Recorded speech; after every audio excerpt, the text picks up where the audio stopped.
नमस्कार। कबीर जी के दोहे में आप सभी का हार्दिक स्वागत, अभिनंदन। आज के इस वीडियो में आप सभी के सामने प्रस्तुत है कबीर जी का एक दोहा और उसकी विस्तृत व्याख्या। बढ़ते हैं दोहे की तरफ। अकथ कहानी प्रेम की, कछु कही ना जाए, गूंगे केरी सर करा, खाए और मुस्काए। कबीर साहब ने प्रेम पर ऐसी लगाम कसी है कि शब्द वहीं ठिठक जाते हैं। कुछ कहते नहीं बनता, जिसे तुम कह सकते हो वह प्रेम नहीं हो सकता।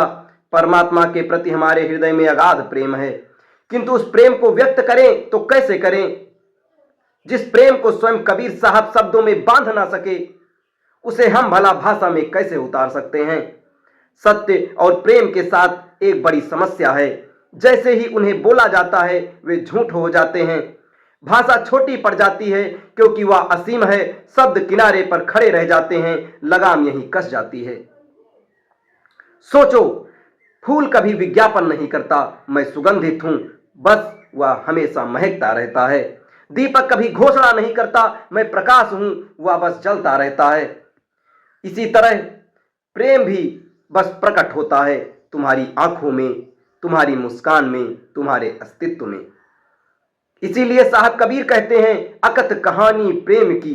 अकथ का मतलब है क्योंकि जो कहा जा सकता है वह क्षुद्र है, जो शब्दों में समा गया वह प्रेम नहीं, केवल सूचना है। प्रेम कोई खबर नहीं है जिसे तुम जुबान से बयां कर दो। प्रेम तो एक अनुभूति है।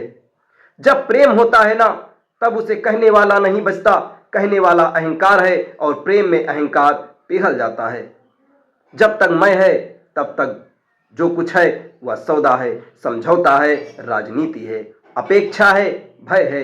वह प्रेम नहीं, वह संबंध है। और जिसका अर्थ दो किनारे हैं, प्रेम तो वह नदी है जो किनारों को भी डुबो देती है।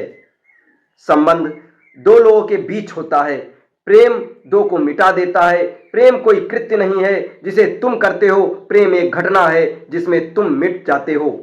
प्रेम कोई रिश्ता नहीं, एक विसर्जन है। इसीलिए साहब कबीर कहते हैं, कछु कही ना जाए। क्यों?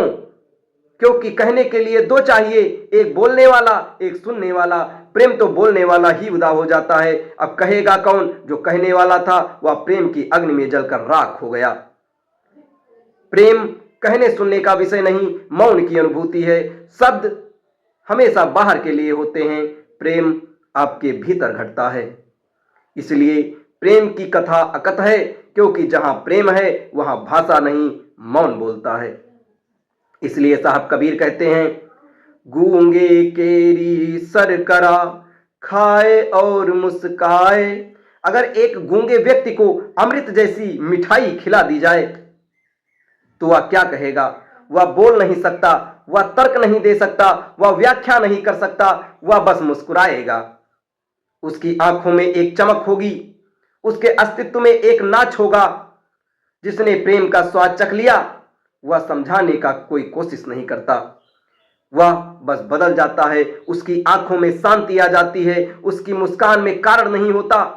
वह गूंगे के गुड़ की तरह है, बता नहीं सकता, पर उसकी मुस्कान गवाही देती है कि भीतर कुछ मधुर घटा है। जो प्रेम को सिद्ध करने में लगा है वह भी उसके मर्म से दूर है, किंतु जिसके भीतर प्रेम का अंकुर फूट चुका है वह शांत, सहज और मुस्कान से सरोबार हो जाता है। प्रेम और परमात्मा एक सत्य के दो रूप हैं। इसे समझाना असंभव है, पर इसे जिया जा सकता है। दोस्तों, ये दोहा आपको कैसा लगा और इसकी विस्तृत व्याख्या आपको कैसी लगी, कमेंट बॉक्स में जरूर बताएं। और ऐसे ही ढेर सारे दोहों के लिए हमारे चैनल के साथ जुड़े रहें। धन्यवाद।